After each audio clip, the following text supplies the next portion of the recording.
오늘 본문은 예언 사역을 위탁받은 요한에게 이어서 성전 측량의 명령이 주어지는 장면으로 시작합니다. 1절, 2절 말씀입니다. 또 내게 지팡이 같은 갈대를 주며 말하기를 일어나서 하나님의 성전과 제단과 그 안에서 경배하는 자들을 측량하되 성전 바깥 마당은 측량하지 말고 그냥 두라. 이것은 이방인에게 주었은즉 그들이 거룩한 성을 42달 동안 짓밟으리라. 하나님께서 요한에게 예언 사역을 명하시고 성전과 제단과 그 안에서 경배하는 자들을 측량하라고 그 당시 측량 도구였던 갈대를 주시는 이유는 무엇일까요? 또한 측량은 사물에게 해당되는 것인데 측량의 대상에 사람이 포함되어 있는 이유는 무엇일까요?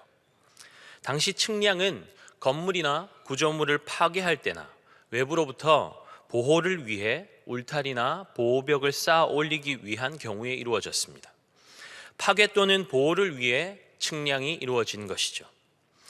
요한계시록이 기록될 그 당시에 성전이 있었습니까? 요한계시록이 기록될 당시가 AD 95년경입니다. AD 70년에 예루살렘 성전이 완전히 파괴된 것을 기억한다면 요한이 성전을 측량하는 것은 파괴를 위함이 아니라 보호를 위한 측량 작업인 것을 우리는 유추할 수 있습니다. 에스겔 40장에서도 성전 측량의 모습이 나오는데 에스겔이 환상 중에 본 것이기 때문에 그것은 지상의 교회가 아니라 하늘의 성전이었습니다.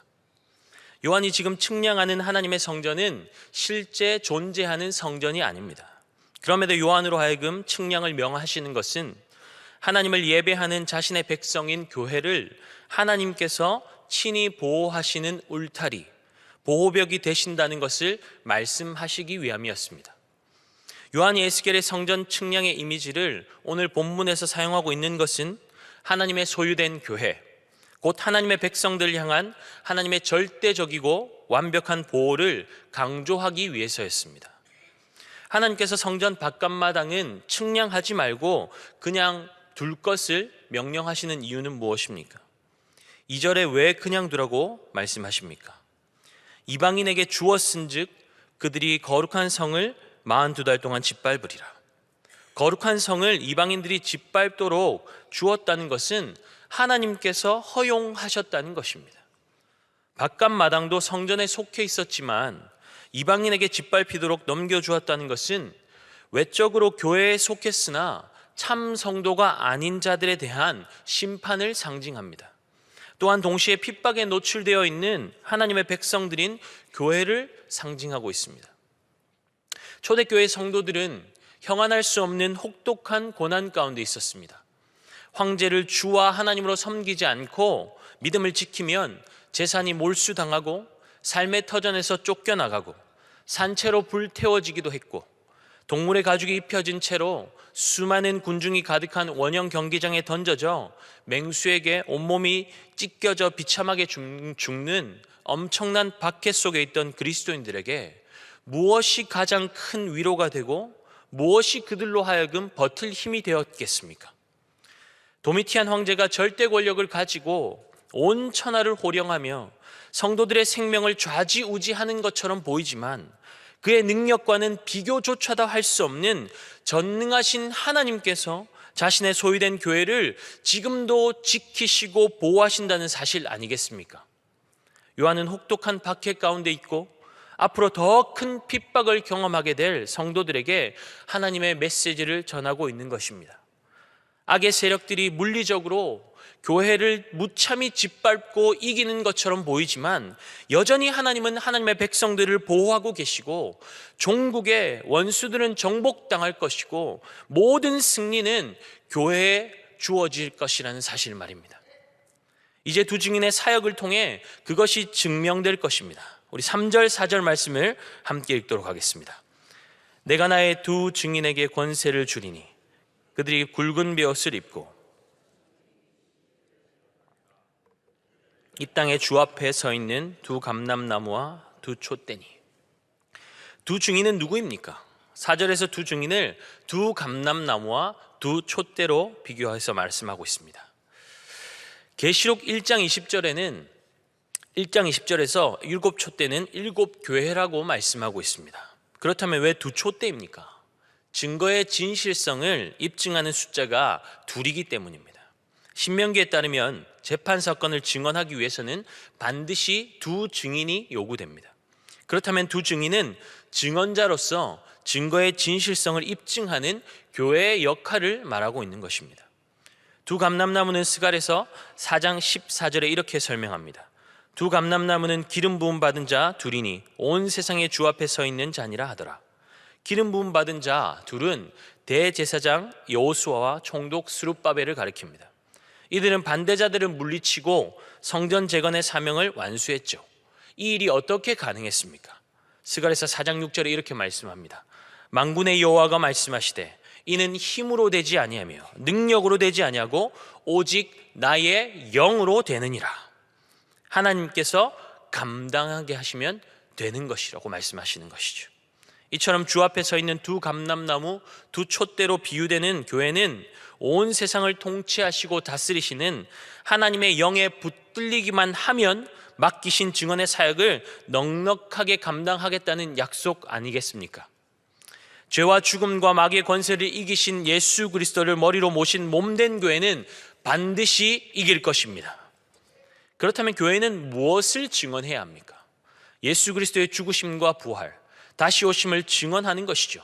이것이 교회의 사명입니다. 교회가 예수 그리스도를 증언하는 사명을 감당할 때에 교회는 만국에게 발로 짓밟히는 고난을 당하게 될 것입니다. 더 정확하게 말씀드리면 과거에도 그래왔고 지금도 앞으로도 예수님 오시기 전까지 우리는 그러한 고난을 경험해야 할 것입니다. 그러나 그러한 고난의 자리에 우리 주 하나님은 함께 하시는 줄 믿습니다.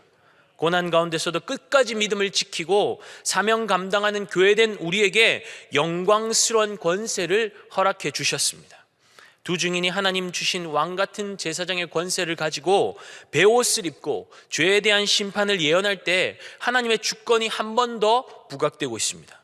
두 증인을 죽이려고 획책하는 자들은 그들의 입에서 나오는 불에 의해 죽임을 당하게 하실 것이라는 말씀이죠. 두 증인의 입에서 나와 원수들을 삼키는 불은 땅에 거하는 자들에게 하나님의 말씀으로 심판을 선언하는 일을 가리킵니다. 예레미야 5장 14절에 이렇게 말씀합니다. 그러므로 만군의 하나님 여호와께서 이와 같이 말씀하시느니라. 너희가 이 말을 하였은즉 볼지어다.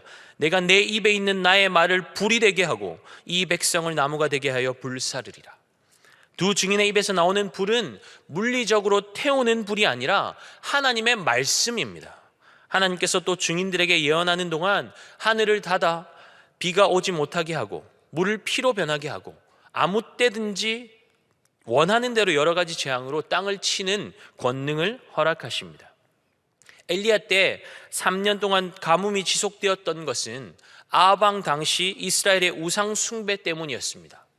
또한 하나님께서 애굽에 재앙을 내리신 것은 그들의 신들의 무력함을 폭로하시고 하나님만이 이스라엘의 참 하나님이심을 보이시기 위함이었습니다. 이처럼 두 증인에게 주신 권능은 사단의 세력과 싸우며 땅의 신들이 아무런 힘도 없는 것과 오직 여호와 하나님만이 온 땅의 주권자 되심을 드러내도록 하시기 위함이었습니다. 두 증인은 교회된 하나님의 백성이라고 했습니다. 하나님께서 왜 교회의 권세와 능력을 주셨습니까? 죄와 악의 권세와 싸우라고 권세와 능력을 주셨습니다. 그러므로 지상의 교회는 전투하는 교회의 역할, 그 사명을 감당해야 합니다. 하나님께서 교회에 주신 권세와 능력은 무엇입니까? 그것은 놀라운 기적을 행하는 능력이 아닙니다. 살아서 지금도 역사하시는 하나님의 말씀인 것이죠. 하나님의 말씀은 살아있고 활력 있어 좌우의 날선검같이 예리하여 홍과 영과 관절과 골수를 찔러 쪼개는 능력의 말씀인 줄 믿습니다. 교회된 우리는 살아있는 하나님의 말씀의 능력을 가지고 세상과 싸우는 것입니다. 하나님을 대적하며 너희 하나님이 어디 계시냐, 우리를 조롱하고 깔보는 땅의 사람들을 우리가 어떻게 싸워 이길 수 있습니까? 온갖 악한 방법으로 속이고 짓밟는 세상을 어떻게 이길 수 있습니까? 그들과 같은 방법으로 싸우면 이길 수 없습니다. 그들보다 더 악하고 잔인해지든지 아니면 하나님의 방법으로 싸워야 하는 것이죠. 여러분 어떻게 싸우시겠습니까? 하나님의 백성들이 세상과 어떻게 싸워 이깁니까? 하나님의 말씀을 가지고 그분의 성품으로 싸울 때 우리는 승리를 경험하게 될 줄 믿습니다. 죄 가운데 영원한 죽음으로 달려가는 영혼들을 향한 애통하는 아비의 마음으로, 사랑의 마음으로 끝까지 포기하지 않으시고 돌아오기를 참고 기다리시는 하나님의 인내로 세상과 싸워야 하는 것이죠. 하나님의 성품이 우리에게 필요합니다. 두 증인이 예언 사역을 할 때에 입었던 옷은 화려한 옷이 아니었습니다. 굵은 베옷이었습니다. 니느웨 사람들이 심판의 메시지를 들었을 때에 죄에 대한 슬픔을 가지고 회개하며 악한 길을 떠나겠다는 결단의 의미로 굵은 베옷을 입었던 것처럼 교회는 굵은 베옷을 입고 세상과 싸워야 합니다. 정죄하고 판단하는 것이 아니라 굵은 베옷을 입고 세상의 죄악이 바로 나의 죄악인 것을 하나님 앞에 고백하며 회개함으로 세상 가운데 복음을 전해야 합니다. 당연히 세상은 싫어할 겁니다. 자신이 왕이 되어 자신의 소견에 옳은 대로 살아가는 자들에게 절대 진리를 선포하고 죄에 대한 회개와 심판을 선포하면 미워하고 박해하는 것이 당연합니다. 두 증인이 예언 사역을 마쳤을 때 그들은 무저갱에서부터 올라온 짐승에게 죽임을 당합니다. 두 증인의 시체는 무덤에 장사되지도 못한 채 예수님께서 못 박히셨던 곳에 버려졌습니다. 땅에 사는 이들은 두 증인의 죽음 때문에 선물을 주고받기까지 하며 즐거워하며 기뻐합니다. 세상이 교회를 대하는 태도 아닙니까? 철저히 경멸하고 모욕하고 학대하며 죽입니다. 10절입니다. 이 두 선지자가 땅에 사는 자들을 괴롭게 한 거로 땅에 사는 자들이 그들의 죽음을 즐거워하고 기뻐하여 서로 예물을 보내리라 하더라. 땅에 있는 자들이 왜 그렇게 했다고 말씀합니까? 교회가 땅에 사는 자들을 괴롭혔기 때문이라는 것입니다. 도대체 무엇으로 괴롭게 했기에 이렇게까지 할까요?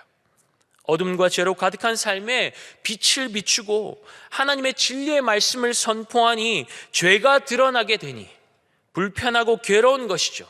그러니 땅의 사람들은 싫어하며 다시는 그런 짓을 하지 못하도록 죽이는 것까지 하는 것 아닙니까? 하나님께서 빛으로, 예수 그리스도께서 빛으로 어둠이 가득한 세상 가운데 빛을 비추시니 어둠의 행위가 드러나자 빛보다 어둠을 더 사랑하는 세상은 예수님을 십자가에 못 박아 죽여버립니다. 예수 그리스도의 증인된 사명을 감당하는 교회가 세상에서 배척당하고 구경거리가 되고 죽임당하는 것은 기이하게 여길 것이 아니라 당연한 일입니다. 빛이신 예수 그리스도를 나의 주인으로 모시고 사는 교회된 성도 여러분, 세상이, 주변 사람들이 여러분 때문에 찔림을 받고 괴로워하고 있습니까? 그래서 여러분을 어렵게 만들고 고난을 주고 짓밟아 구경거리로 삼고 있습니까? 혹시 어려움을 피하기 위해 세상 속에서는 빛을 잠시 감추어 두었다가 교회에서만 드러내고 비추는 그런 카멜레온 같은 삶을 살고 계시지는 않습니까? 우리의 삶에 예수 믿는 것 때문에 불편하거나 어려움이 없고 아무런 문제도 없다면 정말 진지하게 질문해 보아야 합니다. 나는 세상 속에서 빛된 삶을 살고 있는가? 땅에 사는 자들이 즐거워하며 기뻐했던 것은 자신들을 괴롭게 하던 두 증인이 죽었기 때문입니다. 그러나 3일 반 후에 하나님의 생기가 그들 안에 들어가 그들이 살아나고 구름 타고 하늘로 올라가는 놀라운 광경이 원수들의 목전에 펼쳐지게 됩니다. 11절에서 13절 말씀입니다. 3일 반 후에 하나님께로부터 생기가 그들 속에 들어가매 그들이 발로 일어서니 구경하는 자들이 크게 두려워하더라. 하늘로부터 큰 음성이 있어 이리로 올라오라 함을 그들이 듣고 구름을 타고 하늘로 올라가니 그들의 원수들도 구경하더라. 그때 큰 지진이 나서 성 10분의 1이 무너지고 지진에 죽은 사람이 7천이라. 그 남은 자들이 두려워하여 영광을 하늘에 하나님께 돌리더라. 땅에 사는 자들의 기쁨은 금세 큰 두려움으로 바뀌게 됩니다. 왜 그렇습니까? 교회가 증거하던 것, 자신들이 무시하고 조롱하고 깔보았던 하나님의 능력이 실제가 되는 것을 보았기 때문입니다.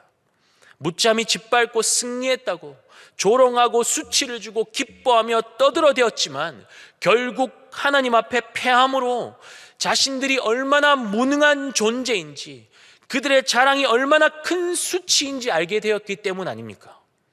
이런 놀라운 광경을 보고 지진 이후에도 살아남은 자들은 두려움 속에 하늘의 하나님께 영광을 돌리는 일이 일어납니다.